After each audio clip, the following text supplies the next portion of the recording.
say, because this is Women's Month, sorry for the knocking upstairs if you can hear that. Anyway, living in apartments. Yeah, that's it. But anyway, no, uh, she is a really wonderful person, and she's definitely someone to be celebrated. She has her own multiple businesses actually, but she has her own studio where she records a lot. She started with like line dancing and stuff, and then she just kind of like started having all different kinds of events there. So, and people are always having events, and like when you would have something like, oh, well, so and so doesn't have the space to, have this party. Perfect. You could use her space. She even has a kitchen there. We had a fashion show there and book signing there. It was so fun. But and there was plenty of other things. She's well known in the community that her business resides in, back in Los Angeles, California. It's called Vanessa's Positive Energy. So just plug for that. I will leave a link down below for her, to check her out, especially if you're out there. Please check her out. Uh, and also for another lady who doesn't have her own website or anything, but she is someone that I admire, and she's made women's history because of just the person that she is.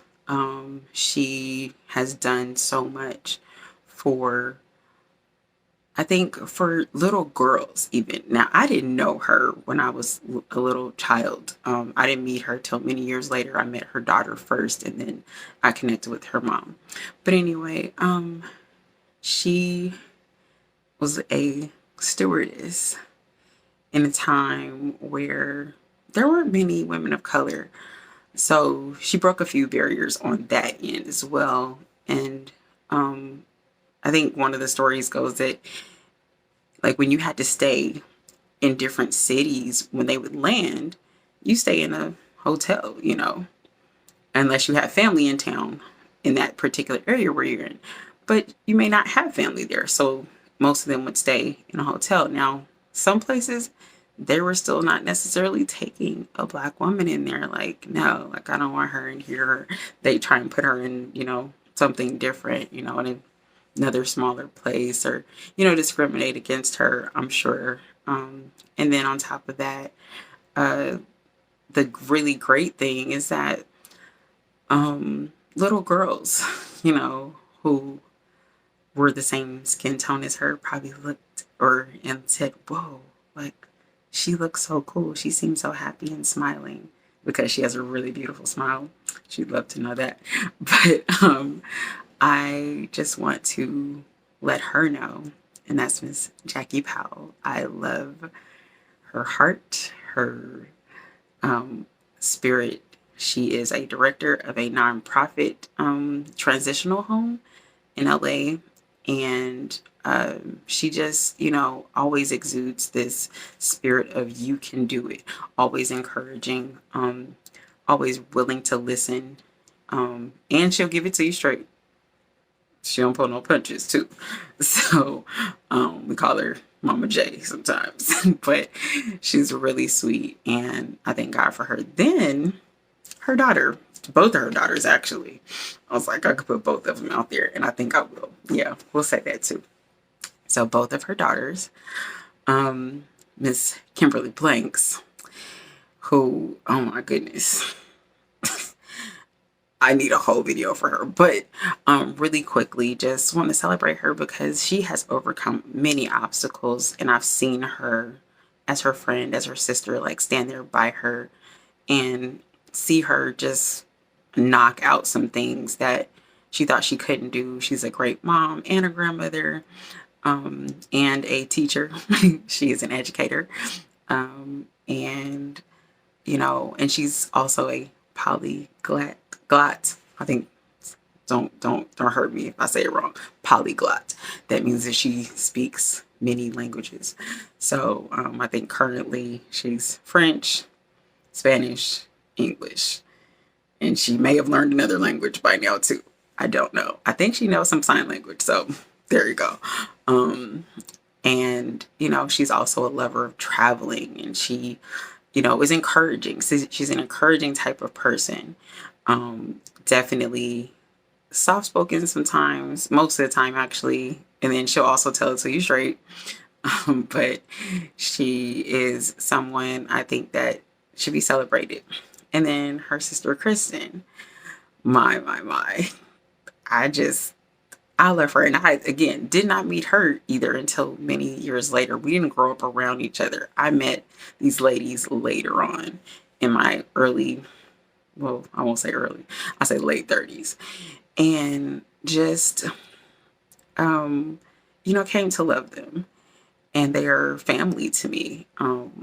These are women that are just like, whoa, like you guys are doing some things. I also want to say that Kristen is a person that she has tattoos, which I think is super cool. I've kind of been like scared to get tattoos, but I've wanted one for years. But anyway, she is a person that knows a lot of things about different things. I remember we sat, funny enough, after her grandmother's homegoing service, we sat together and she was telling me about music and how she created this list of songs and just all kind of stuff. I was just like, whoa, it's like, this lady's like really smart. And then she was diagnosed with MS, and she came talking about, I have this whole list of everything that I need, and I know what this is, and I have to put this together. And I was like, whoa, who does that? I was like, whoa, she does. I was like, but that's just one thing. She's also super encouraging. She and Kim actually both do, I think it's crochet. They know how to crochet, not your hair. They do the actual like crocheting. I don't know how to do that yet. Anyway, they're into that. As well as other things. Kristen made a blanket. I have a scarf that she made. Just, like super wonderful, great people. And then there is a teacher I had. Her name is Miss Silver. I forgot what her first name is. I think I want to say Regina Silver. I think so, yeah. Anyway, I don't even know if she's still alive right now, but that lady really helped me. She was a Jewish, a little short, Jewish white lady, and she was so funny. She used to encourage us so much. She would get in our face. She'd fuss at us sometimes about what we should know. She had a very big, huge heart, love for children, but then also for literature. She loved literature, and so she wanted to make sure that we knew how to understand it. She's one of the reasons that like pushed me to even read more or go beyond my basic reading skills and kind of like stay in certain book levels. And I, thought I couldn't read like larger books. But I did. I started doing that. It took a while, but I did. And she's one of the reasons why. I'm trying to think who else. I have two other people specifically, and I'll give more as the weeks go by, I guess. But I have my mother, Sanab Drake, who was a police officer. Now, some of you who may know me, you may think, oh, well, yeah, she became a police officer in 1983. No, that was not the first time. The first time she became a police officer was before I was even born, and that was in the state of Georgia. And she was there for about, I want to say about 2 years.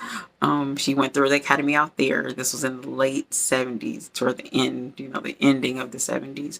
And she, became a police officer, and she told me about a lot of different stories. Now, I wish she was here. I wish I could interview her like again, but she did tell me so many things about that experience. But the most thing, it's not even so much of her being a police officer, but it's just her being the person that she was, which was an encourager, as a woman of color, but also a person who many could talk to at her job, on the job, while she was in the building, having to write reports on things, because my mother was a patrol cop on the street back in the 80s, well, in 70s and 80s, I'll say.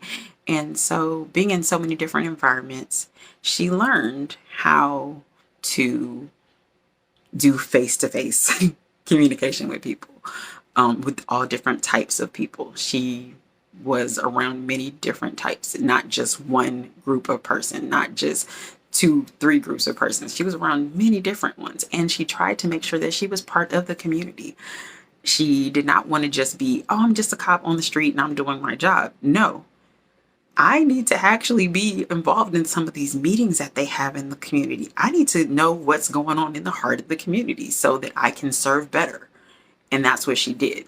Part of her job, or part of her career, she became a what we call a graffiti coordinator, and she was able to work with youth who were doing graffiti on the streets and on highways and areas, that they probably should not have done. But she, tried to work with them, figuring out, okay, you have a great art, but let's curb that and let's get you doing what you need to be doing. Most of them were not in school. They were skipping school and just, oh, it's boring. Oh, the teacher doesn't care. They had all these different excuses. Now, many of them actually had their parents around. And my mom would fuss at them. She's like, she fussed at the parents and she fussed at the kid. She said, okay, look, you have to figure out what to do. We're going to work together because you are not going to be a statistic just because you think that this is like a fun, cool thing to do. No. And they got scared of her more than their own parents. But I can say that honestly now, like I was a kid myself watching it and I said, they have no idea what they are in for. This lady is about to tear you a whole new one.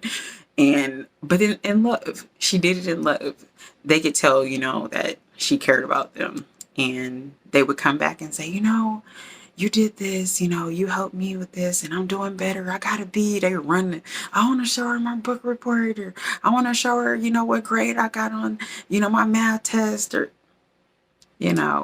so there's my mom. And then there is another lady who's also an educator, Miss Shirley Clisby, who also is no longer here on earth.